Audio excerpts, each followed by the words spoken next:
Ever notice the creepiest part of a murder isn't the killing?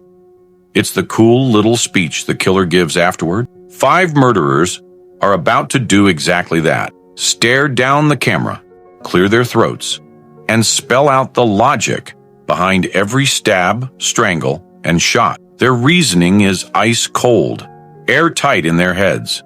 And yeah, disturbing. Let's listen closely. Dennis Rader once leaned back in the interrogation room and said, "I just wanted the thrill of the hunt. Samuel Little told the FBI I killed because those women were never supposed to tell on me." And Ted Bundy, smooth, smiling, told reporters, "I just wanted to possess her, 100%. These aren't guesses. These are their words. Ready?"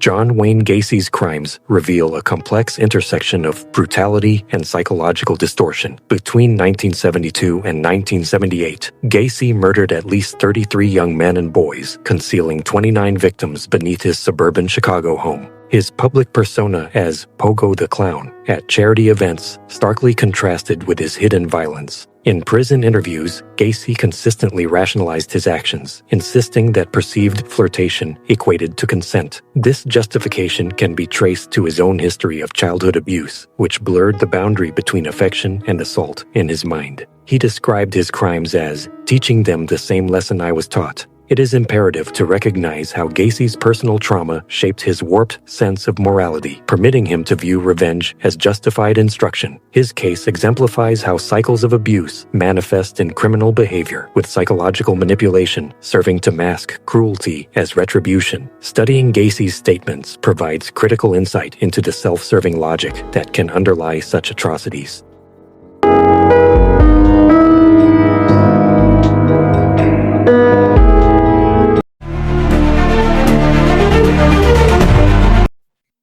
Samuel Little remains a singular figure in the annals of American criminal history. Born into hardship, he absorbed from an early age the lesson that vulnerability invites predation. Over decades, Little traversed the country, choosing victims drawn from society's margins, women whose disappearances were likely to go unnoticed. His rationale was stark. Nobody was gonna come looking. When interviewed by investigators, he recalled each face with remarkable precision, even rendering detailed sketches from memory. Little described strangulation as quiet and personal, like a conversation where I always got the last word. This statement, devoid of anger, underscored a chilling pursuit of control rather than rage.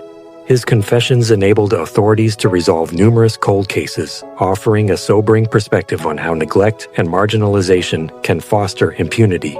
The historical significance of Little's case lies not only in its scale, but in its exposure of systemic failures that allowed so many to be forgotten.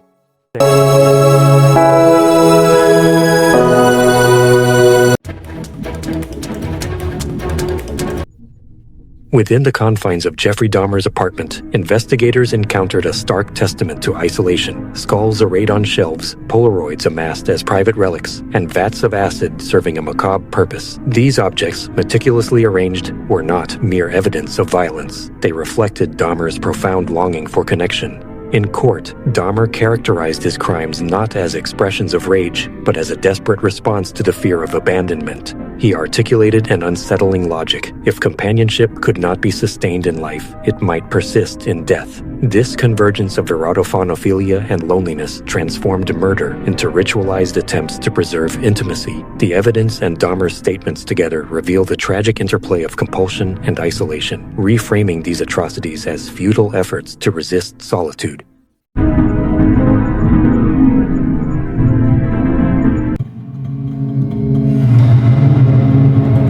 Throughout the 1970s, Ted Bundy perpetrated a series of homicides marked by a distinctive psychological profile. For years, he denied responsibility, maintaining an image of innocence despite mounting evidence. Only in the final days preceding his execution did Bundy confess to more than 30 murders, offering rare insight into his motives.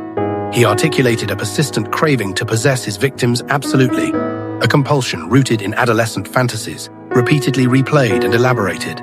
Psychological analysis, notably by experts in criminal behavior, classified his actions as power sex homicide. The victim existed solely to validate Bundy's dominance and control.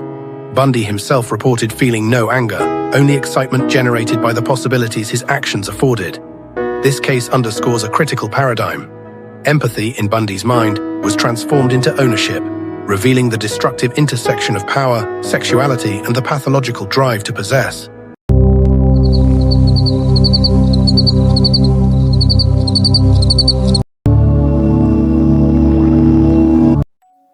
Dennis Rader, known as the BTK Killer, operated with a methodology defined by meticulous planning and a relentless pursuit of control. His crimes in Wichita were not impulsive acts. Rather, each was premeditated with careful orchestration. Rader derived profound satisfaction from executing his plans flawlessly, equating successful outcomes to a sense of omnipotence. When confronted by unexpected variables, his sense of authority diminished, revealing the centrality of control to his psychological profile.